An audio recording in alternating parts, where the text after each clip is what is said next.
It's time that we stop pretending otherwise. Some of these Real Madrid players must be sold in the summer or in the January transfer window. I don't even care, because that loss against Manchester City yesterday proved what I've always been thinking, that some of these players are just not good enough for this badge. And this is what we're going to look at today. This isn't even reactionary. This isn't because I'm upset about the loss to Man City, but the loss to Man City highlighted all the problems. But the truth is that the issues have been building for months, and it's been building since last season as well. And so today we're breaking it all down: who should stay, who should go, and why Real Madrid must make these changes. But just pause there. Just before we get into it, please make sure to subscribe and like this video. I am nearly at 100 subscribers, and it would be amazing if I could get to that by the end of this video. I appreciate you all. Let's just start with the obvious. These players are finished at the top level, whether that's because of their physical levels, whether that's because of their,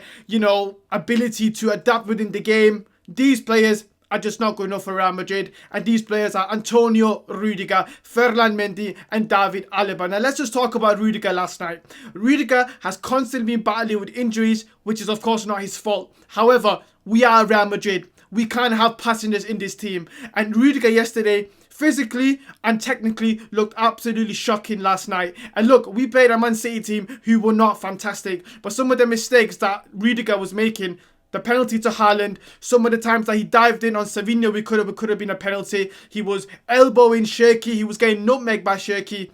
If there was any indication that he is finished, that was that yesterday. So Antonio Rudiger, of course, his contract will finish in summer, so Real Madrid should not extend that contract whatsoever. Of course, next is Ferland Mendy, who plays one game against Bilbao and then was injured again for another 3-4 months. I mean, this guy just doesn't play football for Real Madrid. This guy was extended his contract back in 2024, I believe, under Carlo after the Champions League final win.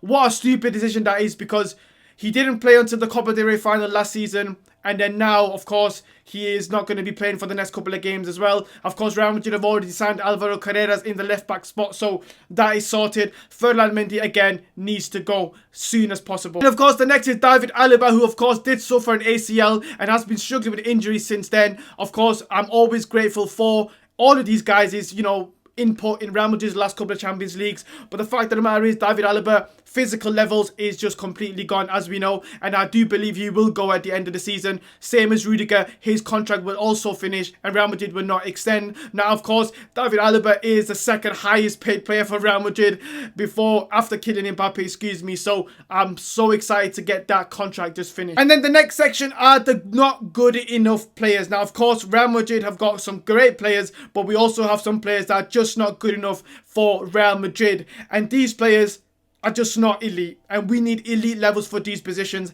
and they just aren't there. That's Fran Garcia, Brahim and Dani Ceballos. Now, Fran Garcia, of course, came from Rayo Vallecano. He was a Real Madrid player before. Of course, we had a buyback clause on him, and he was rated as one of the best left back in Spain, and I'm not saying he isn't, but for Real Madrid, he just hasn't looked himself. And of course, you can maybe mention the amount of games that he's got. He hasn't got enough games, but of course, Fran Garcia is a good player. He's just not Real Madrid level, and I think he's shown it this season that he's just not going to be able to play at this level. His intensity is good, but his quality just isn't there. And of course, Brahim Diaz, obviously, of course, coming from Manchester City, a great player technically, but again, he's a great substitution, but he's not a great starter. And in the game, he just doesn't look up. He doesn't link up as good as he should be. I feel like he's got all the qualities, but for some reason, he just doesn't use it for Real Madrid. And as soon as he starts, he's just horrible. And of course, this season, when he has come on, he has done absolutely nothing. So Brahim Diaz needs to go. Now, of course, Dani Ceballos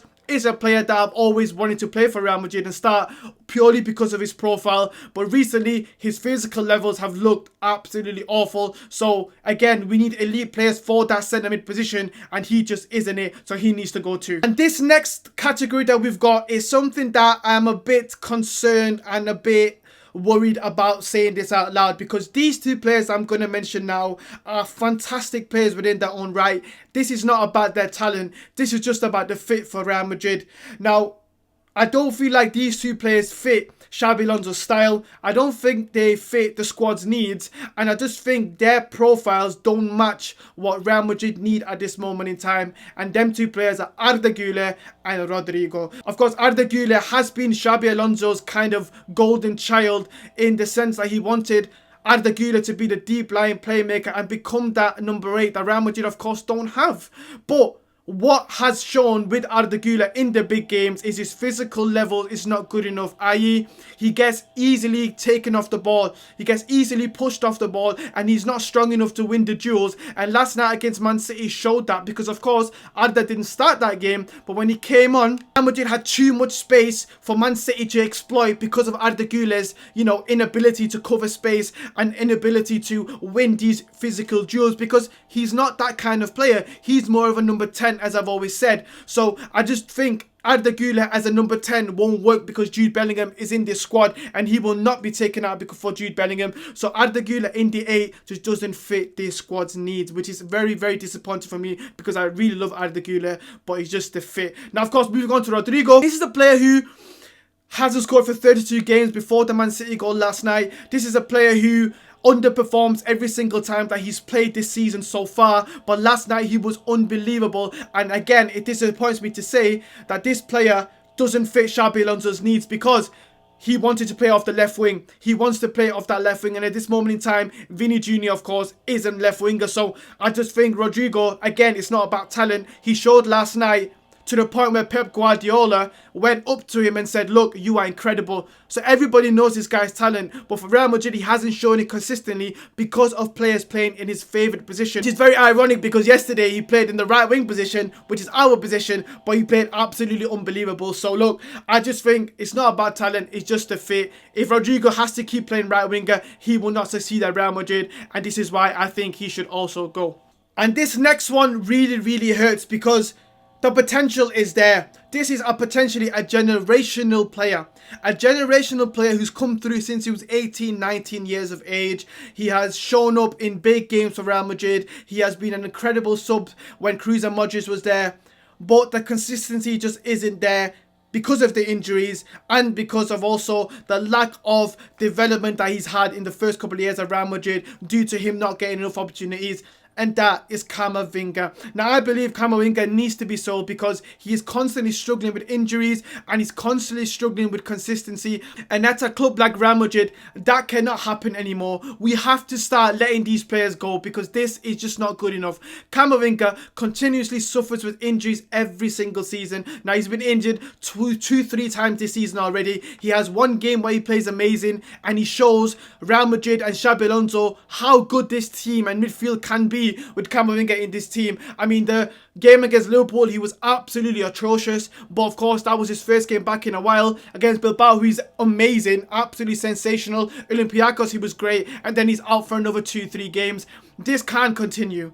Camavinga clearly is a player who has injury problems, and this is something that Real Madrid need to bite the bullet and go sign a guy in his position, because we need elite players for that position. When I talk about elite players, they're always available. Look at the best players in the world. They're always available. Look at Declan Rice. I do compare Declan Rice and Camavinga. Very similar profile. Declan Rice has now become arguably the best midfielder in the world because of his availability. He's always available for Arteta, and he's an engine in that Arsenal, midfield. And that's what Camavinga can be. But unfortunately, he just doesn't have his body ready right now. So that's why I think Camavinga also needs to be sold. And last but not least, this is the big one. This is the time to move on from this player. Look, he has been here long enough. He has had enough time. He's won things for Real Madrid. He's done what he needs to do. But Real Madrid really need to evolve, and that means letting go. And that is Vinicius Jr. Now, of course, last night game against Man City, it was his game. Mbappe wasn't there. Gonzalo Garcia was there. He had a number 9 in front of him. And Vinicius Jr. continued on his form of having awful decision making, not being good enough in front of goal, and just not being as effective as Vinicius Jr. used to be back in the day. Now, of course, since the Ballon d'Or fiasco,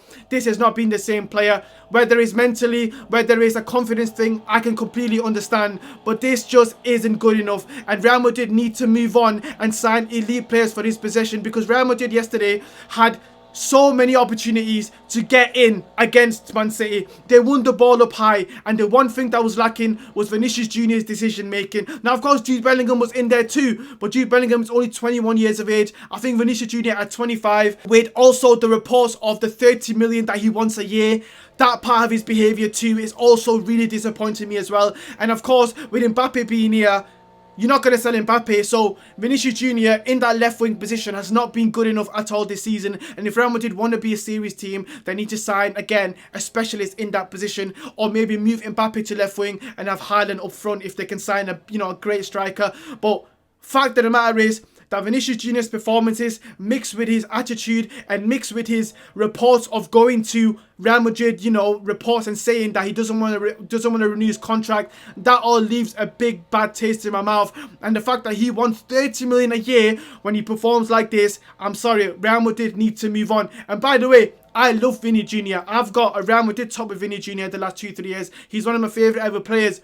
But I can see when the team needs to move on from a certain profile, and Vinicius Junior needs to move on in the summer. So if Saudi want to come and offer 300 million or 200 million, Real Madrid need to take it. Of course, beyond the individuals, Real Madrid, of course, have so many issues, yeah? There's no balance between the profiles. I've told you about this midfield. The midfield is absolutely horrendous. They cannot create in a big game whatsoever. Jude Bellingham last night was great at dueling, but he just didn't know how to do the final pass. Tchouaméni again, Fede, exactly the same thing. Real Madrid have signed elite athletes, but they haven't signed elite profiles when it comes to being a great midfielder. And that's why Xabi Alonso tried to put Arda Güler in there, but of course, it clearly hasn't worked. And even the back four, so many injuries that are in that back four as well. That just isn't good enough. And if the club wants to start dominating Europe again, Real Madrid want to win 3-peats or 4-peats, or they want to dominate, Real Madrid have to start making some big decisions and not think of nostalgia and think of any sort of, oh, maybe they'll get back to their best. No, listen,